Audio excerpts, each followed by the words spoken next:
All right. Up next, we have the Penn State Nittany Lions. Now, Penn State made it to the semifinals of the playoffs. Did that mean that James Franklin has finally lost his moniker as the Mark Richt of the Big Ten? What do you think, Burl? Nah.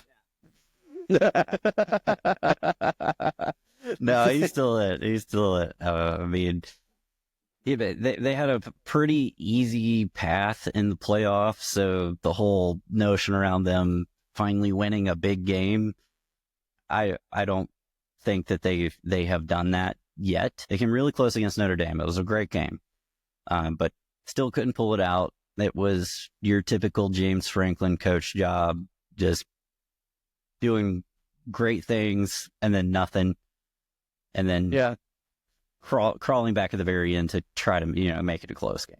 In his 11th season at Penn State, which that's crazy to believe because I remember when he was at Vanderbilt. James Franklin, I mean, this is arguably the best team he's had at Penn State. They were 10-3 last year. They improved that record to 13-3 this year. They were close in the Big Ten championship game against Oregon. It was looking like it was going to be a blowout, but they certainly came back. Defense and running were the strengths. They had two awesome running backs that really were their go-to guys on offense. Drew Aller was solid, not spectacular, but their defense was great, very opportunistic. In the playoffs, got all those turnovers when they played their first playoff game.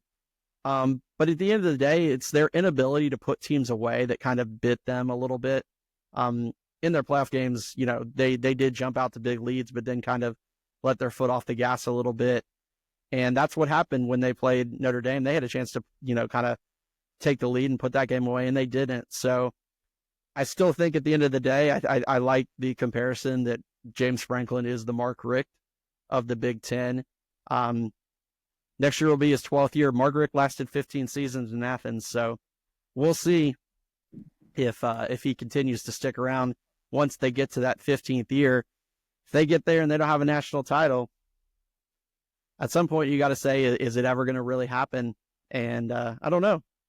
But that being said, for their season they did have, making the semifinals of the playoffs, getting some big wins, but still not being able to beat Ohio State. I give them a grade of a B+. They weren't able to beat Ohio State at home. But I think that was one of their whiteout games. You're right. Their team was absolutely stacked this year. That was by far one of the most talented rosters in college football.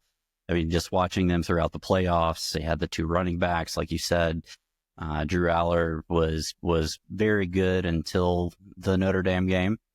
And the tight end, Tyler Warren, he is a beast. He's going to probably be right up there with Brock Bowers when he goes pro. Just same mentality, same type of player. And then on the defense, Abdul Carter. I mean, he's a beast. They just had a team full of beasts. Yeah. And a lot of high draft picks. But it just goes to show James Franklin, very, very, very similar to Mark Richt in his days at Georgia. All that being said, I mean, they still had a really, really solid year. The only game that really kind of stands out as kind of questionable is that Bowling Green game, 34-27. So that was a little weird for a home game. But another very Mark Richt-like. I was about to say, it's very Mark Richt-like. It's like Mark Richt versus UAB. I mean, right. Or Marshall. Or Marshall, yeah. So yeah, very, very much the Mark Richt of the Big Ten. So given, they made the playoff and had such a really good year and came really close to winning the Big Ten, I gave them a B+. That was a really, really solid year for Penn State. I think if you're a Penn State fan, you had a fun year until the end, obviously. But yeah, I give them a B+.